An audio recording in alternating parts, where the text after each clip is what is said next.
नमस्कार दोस्तों, स्वागत है अणिमा उपाध्याय के YouTube चैनल पर।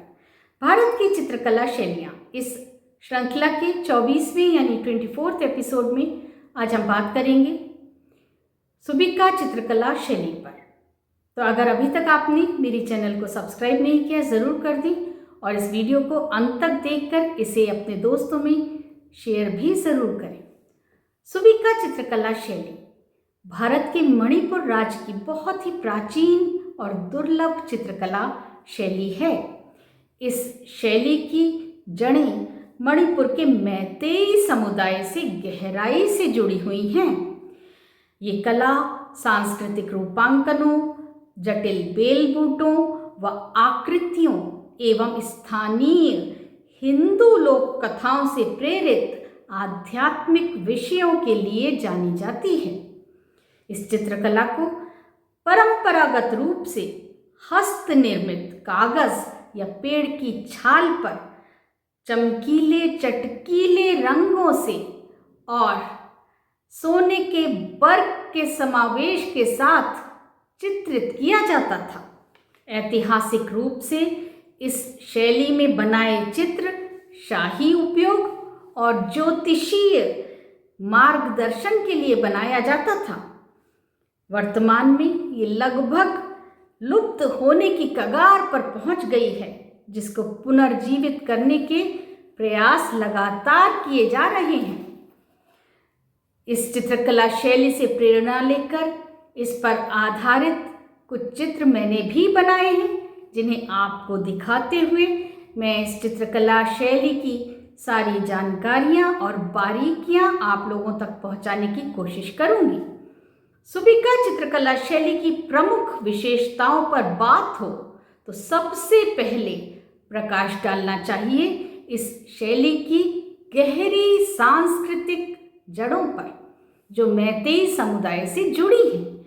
मान्यता है कि ये शब्द संस्कृत शब्द शिव अजना से लिया गया है, जिसका अर्थ होता है शिव के वचन या सौभाग्य, समृद्धि आदि। इस शैली में बने चित्रों की रेखाएं, आकृतियां और रंग सबका महत्व है, जो मैतेई समुदाय के सांस्कृतिक मूल्यों पर प्रकाश डालते हैं और उनकी सशक्त अभिव्यक्ति करते हैं। सुबिका चित्रकला शैली के इतिहास का दस्तावेजीकरण यानी डॉक्यूमेंटेशन प्राचीन 6 पांडुलिपियों में सुरक्षित और संरक्षित है, जिसमें सुबिका, सुबिका अचौबा, सुबिका लाइशाबा, सुबिका चौदित, सुबिका चैथिल और थेंगरा खेल सुबिका शामिल हैं।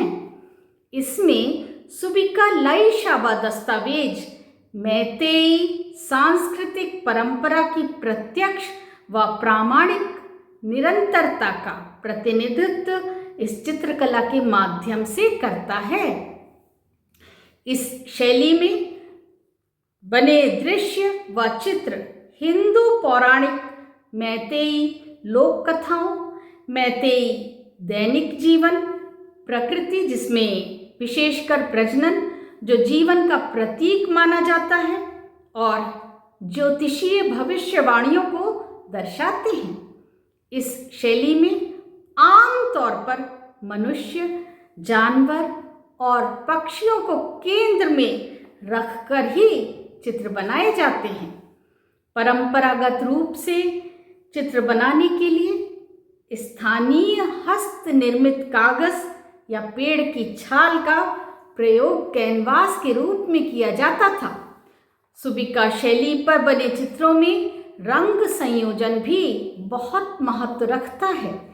इस शैली में प्रयुक्त रंग गहरे और चमकीले होते हैं, जिसमें लाल, नीला, पीला और हरा रंग शामिल हैं। चित्रों में भव्यता प्रदान करने के लिए सोने के वर्क यानी गोल्ड लीफ का प्रयोग किया जाता है। चित्रों में आकृतियों को रेखांकित लाल या काले रंग से किया जाता है, जिससे आकृति उभर कर दिखलाई पड़े। मनुष्य व पशुओं को पीले रंग से, फूलों को लाल रंग से और पेड़ पौधों को हरे रंग से भरा जाता है। ये रंग प्राकृतिक स्रोतों जैसे मिट्टी, लकड़ी का कोयला, फूल पत्तियों आदि से प्राप्त किया जाता था।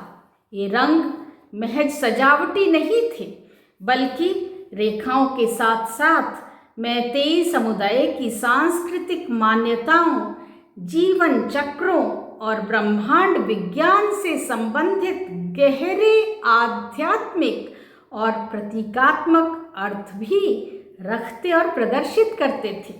इस चित्रकला शैली की शुरुआत कब और किसने की, कहना मुश्किल है, क्योंकि शाही इतिहास ग्रंथ चैथारोल कुंबाबा में किसी विशिष्ट संस्थापक का उल्लेख नहीं मिलता, लेकिन ये संभावना जताई जाती है कि जब लेखन परंपरा की शुरुआत हुई थी, ये चित्रकला मौजूद थी।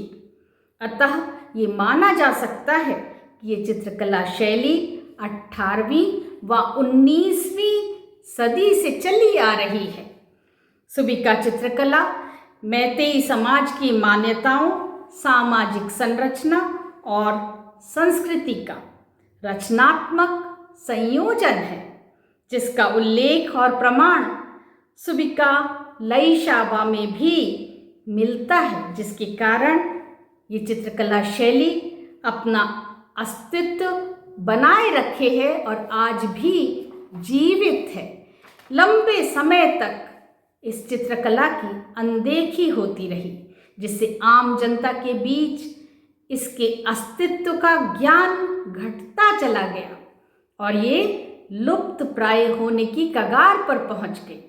इसे फिर से लोकप्रिय बनाने व पुनर्जीवित करने का श्रेय डॉक्टर युमनाम सफा, जो मणिपुर विश्वविद्यालय के आर्ट्स विभाग के असिस्टेंट प्रोफेसर पद पर पदस्थ हैं, उनको जाता है।